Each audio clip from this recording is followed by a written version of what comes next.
귀하신 하나님의 말씀은 사무엘하 5장 6절부터 10절입니다.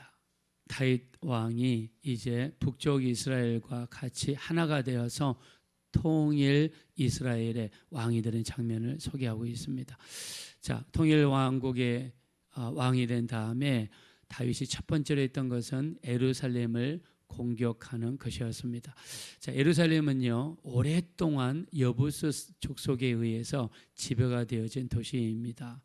지금이야 우리가 이스라엘에 가면 예루살렘이 수도이고 또 거기에 하나님의 성전이 거기에 있습니다. 자, 근데 아브라함 때부터 다윗 때까지 예루살렘은 여부스 족속이 지배하고 있었습니다. 자, 예루살렘은요, 모리아 산이라고 하는 그 산 위에 위치하고 있습니다. 예루살렘은 굉장히 많은 일들이 있었죠. 가장 큰 이유는 아브라함이 이삭을 바쳤던 곳이죠.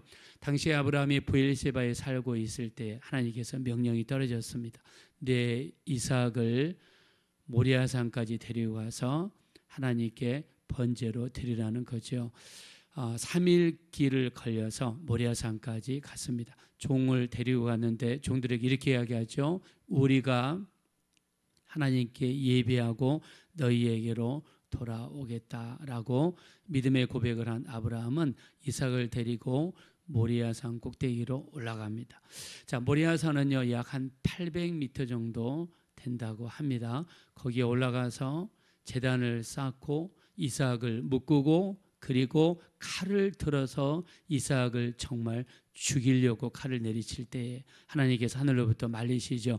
아브라함아, 아브라함아, 그 아이에게 아무것도 하지 말라라고 하시면서 우리 창세기 22장 12절을 보면 내가 이제야 네가 하나님을 경외하는 줄을 아노라라고 하신 곳이 바로 모리아산 꼭대기입니다.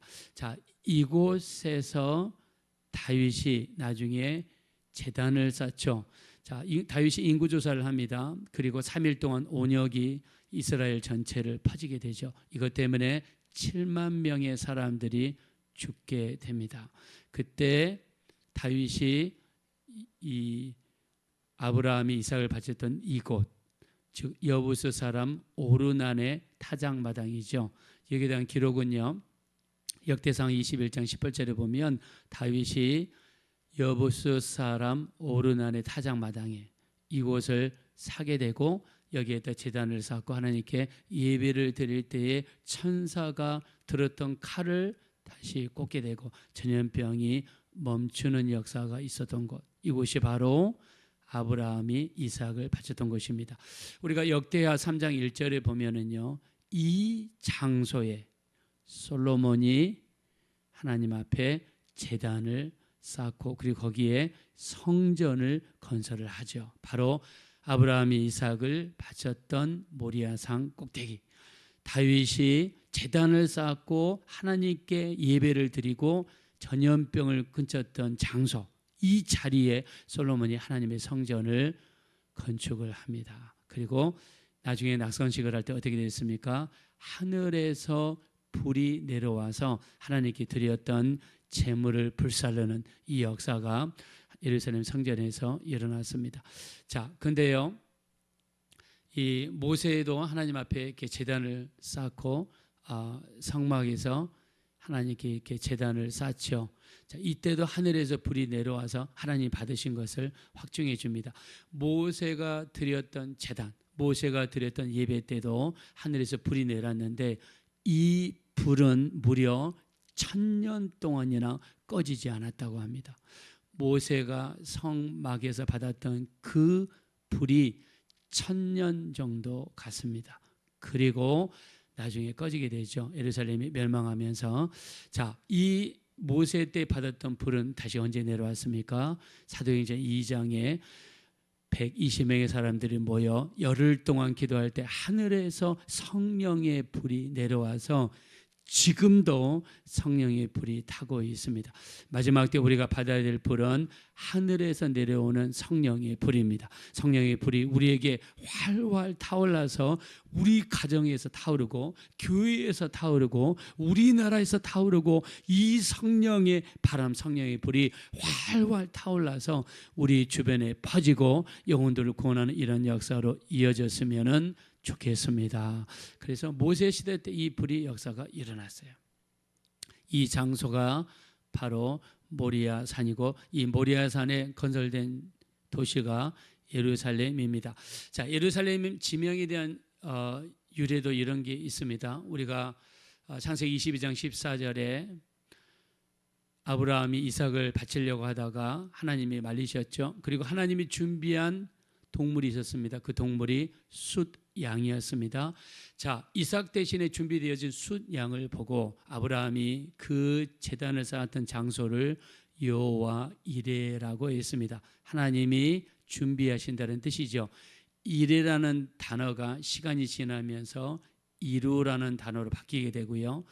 이루라는 단어가 시간이 지나면서 에루로 발음이 바뀌게 되고 평강을 상징하는 살렘을 붙여가지고 에루살렘이 됐다라고 이야기하시는 학자도 있습니다.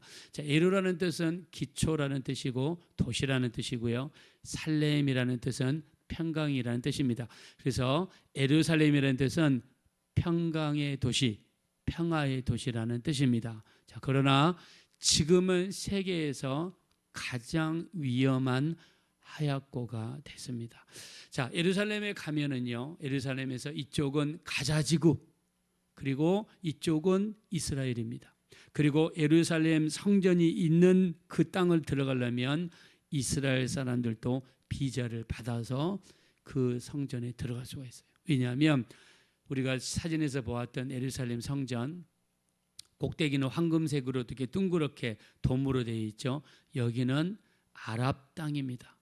이 예루살렘 성전이 있는 땅은 아랍 땅이에요. 그래서 이스라엘 사람이 거기에 들어가려면 비자를 받아가지고 들어가야 되는, 그야말로 지금 얽히고 설키고 복잡하게 섞인 곳이 바로 예루살렘 성전이 있는 곳입니다.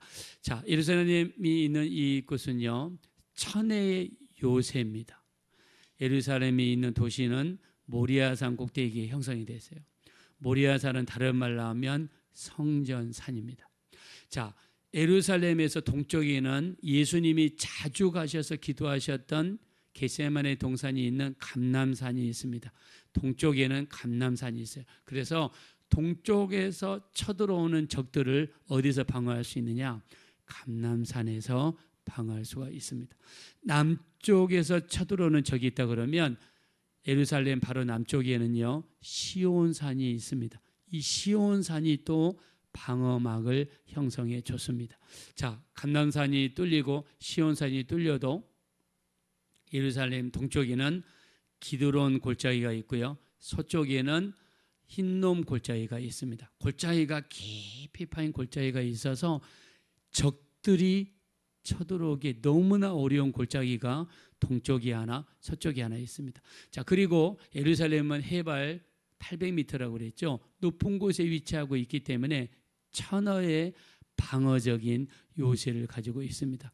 자, 그래서 여부수 족속이 이곳을 차지한 다음에는 방어하기가 쉽고 공격하기가 어렵고 전쟁을 수행해도 100점 100패가 되니까 여부수 사람들이 예루살렘에서 이렇게 오랫동안 살았던 곳이고, 그리고 공격하기가 어려웠던 곳입니다. 자, 이 곳을 다윗이 공격을 시작을 합니다.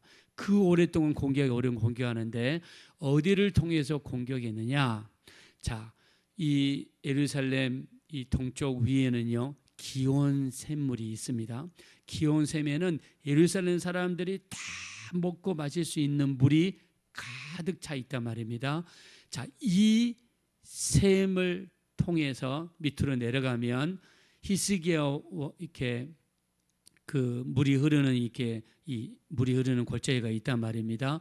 그 물이 흐르는 골짜기로 이렇게 내려가면 공격하기가 쉬었다고 합니다. 자, 그러면서 다윗이 사람들에게 제안을 합니다. 누구든지 예루살렘 성을 먼저 공격하는 자에게는 군대의 지휘관으로 삼겠다라고 할 때, 자, 그들이 어디를 통해서 공격이 있는가? 자, 우리 한번 6절 말씀 먼저 한번 보겠습니다. 6절.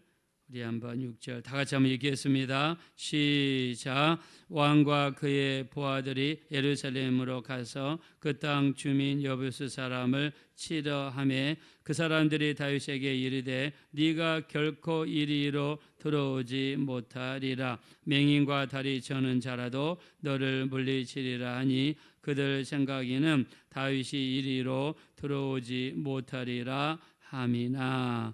자, 다윗이 공격에 온다는 이야기 딱 들었어요. 그때 여부스 사람들이 뭐라고 하느냐? 우리 예루살렘 성에서 맹인이라든가 다리 저는 사람이 지켜도 너희를 물리칠 수 있어, 이런 뜻입니다. 그냥 정상적인 사람이 아니라 맹인이나 다리 저는 사람이 우리가 싸워도 너희를 물리칠 수 있어. 이 말은 자기 이 지금 예루살렘 성이 천혜의 요새라는 것을 이야기하는 것입니다. 동쪽에는 기드론 골짜기, 서쪽에는 흰넌 골짜기, 동쪽에는 감람산, 남쪽에는 시온산, 자기들이 있는 모리아산 또는 성전산, 이 요새가 천혜의 요새라는 것이에요. 그래서 맹인이 지켜도, 다리 저는 자들이 지켜도 너희를 이길 수가 있어, 이런 뜻입니다. 그래서 공격을 시작하는데 기온샘 그쪽에서 밑으로 내려가면서 공격을 실시했습니다. 자, 이때 당시에는 히스기야 왕이 수로를 만들기 전이니까 수로는 내려갈 수가 없었겠죠. 수로가 없으니까. 그러나 방향이 기온샘에서부터 내려가서 치기 시작합니다. 자, 우리 한번 8절 말씀을 보겠습니다. 8절 다 같이 읽겠습니다. 시작. 그 나라의 다윗이 이르기를 누구든지 여부스 사람을 치거든 물 깃는 대로 올라가서 다윗의 마음에 미워하는 다리 저는 사람과 맹인을 치라 하였으므로 속담이 되어 이르기를 맹인과 다리 저는 사람은 집에 들어오지 못하리라 하더라. 자, 8절에 보니까 물 깃는 데서부터 시작해서 예루살렘을 치라는 것입니다. 천혜의 요새, 공격하기 너무너무 어려웠던 곳, 약 1000년 동안 여부스 족속에 의해서 지배받았던 땅. 다윗의 전력으로는요, 그때 당시에 여부스 족속을 공격하기가 어려웠을 것이라고 이야기합니다.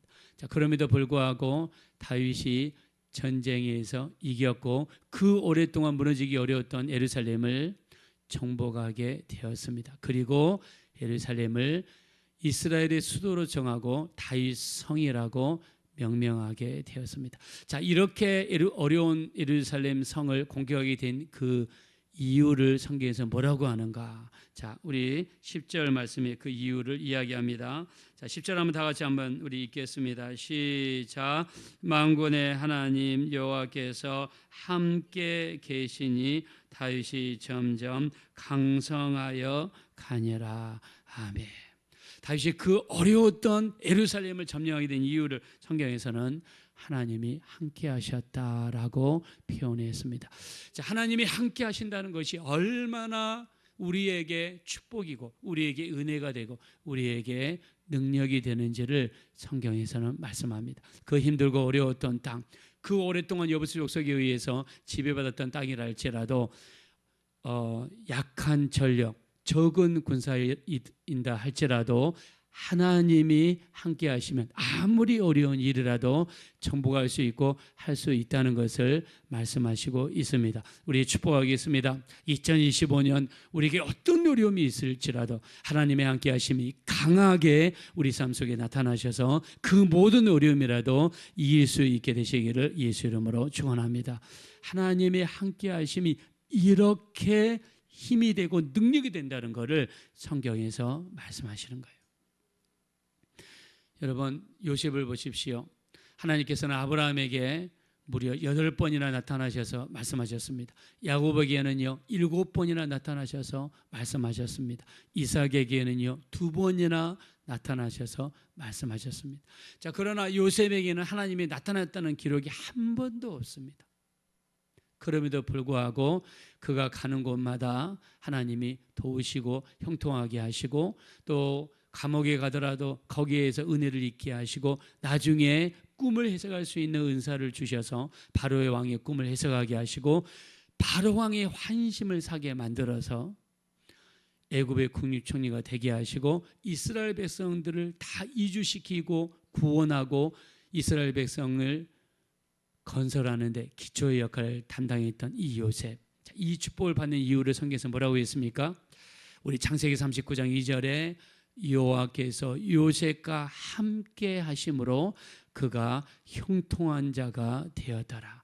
또 39장 3절에도 요셉의 주인이 하나님이 그와 함께 하심을 보았더라 라고 말씀했습니다. 자, 요셉이 형통하게 된 이유를 뭐라고 했느냐? 하나님이 함께 하셨다라고 표현했습니다. 그러므로 하나님이 우리와 함께 하시는 것을 성경에서는 축복이라고 이야기합니다. 이사야서 41장 10절, 두려워하지 말라, 내가 너와 함께 함이니라. 놀라지 말라, 내가 네 하나님이 됨이니라. 참으로 너를 도와주리라. 참으로 나의 의로운 오른손으로 너를 붙들리라 말씀했습니다. 다윗도 나중에 이렇게 또 고백하죠. 우리 시편 23편 4절입니다. 내가 사망의 음침한 골짜기를 다닐지라도 해를 두려워하지 않을 것은 주께서 나와 함께 하심이라고 표현했습니다. 하나님이 우리와 함께 하시는 것이 이렇게 놀라운 특권이고 축복이고 은혜이고 능력이 되시는 줄로 믿습니다. 다윗이 예루살렘을 이긴 것은 하나님이 함께 하신 것입니다. 우리 하나님이 마지막 때 우리를 돕기 위해서 어떻게 하셨습니까? 마태복음 1장 23절, 자녀가 잉태하여 아들을 낳으리니 이름을 임마누엘이라 하라. 이를 번역한즉 하나님이 우리와 함께 하심이라 함이라 그랬습니다. 예수님이 이 땅을 떠나실 때도 말씀했습니다. 마태복음 28장 20절에 볼지어다 내가 세상 끝날까지 너희와 항상 함께 있으리라 말씀하여 주셨습니다. 예수님이 이 땅을 떠나면서 우리에게 말씀하십니다. 내가 아버지께 구하겠으니 그가 또 다른 보혜사를 너희에게 주사 영원토록 너희와 함께 하실 것이니 그는 진리의 영이라. 세상은 능히 그를 받지 못하나니 그를 보지도 못하고 알지도 못함이라. 그러나 너희는 그를 아나니 그가 너희와 함께 계실 것이요 너희 속에 영원토록 계실 것이라고 말씀하여 주셨습니다. 하나님은 우리와 함께 하시기 위해서 예수님의 보혈로 거룩하심을 받은 하나님의 성전이 된 우리 위에 성령을 부어주셨고 영원토록 하나님이 우리와 함께 하시는 줄로 믿습니다. 하나님이 함께 하시면 우리에게 축복이고 우리에게 은혜이고 우리에게 능력입니다. 난공불락의 예루살렘 성이라도 하나님이 함께 하시면 능히 이길 수 있는 힘은 하나님이 우리와 함께 하시기 때문입니다. 2025년에도 함께 하시는 하나님을 더 의지하셔서 예배하시고 기도하시고 정말 주님을 의지하셔서 어떤 어려움이라도 이길 수 있는 귀한 한 해가 되어지시기를 예수님의 이름으로 축원합니다. 이 시간 기도하실 때 우리 2025년에 우리 주님과 더 함께하기 원합니다. 우리 안에 계시는 성령님과 함께하기 원합니다. 성령님이 인도하심을 받게 하시고 성령님께 순종하게 하시고 성령의 이끌림을 받게 하시고 성령으로 충만하게 도와주시고 하나님의 임재하심으로 충만하게 도와주셔서 어떤 어려움이라도 이기게 하시고 물리칠 수 있는 우리 하나님과 함께 하심의 역사로 충만하게 달라고 합심으로 간절히 기도하겠습니다.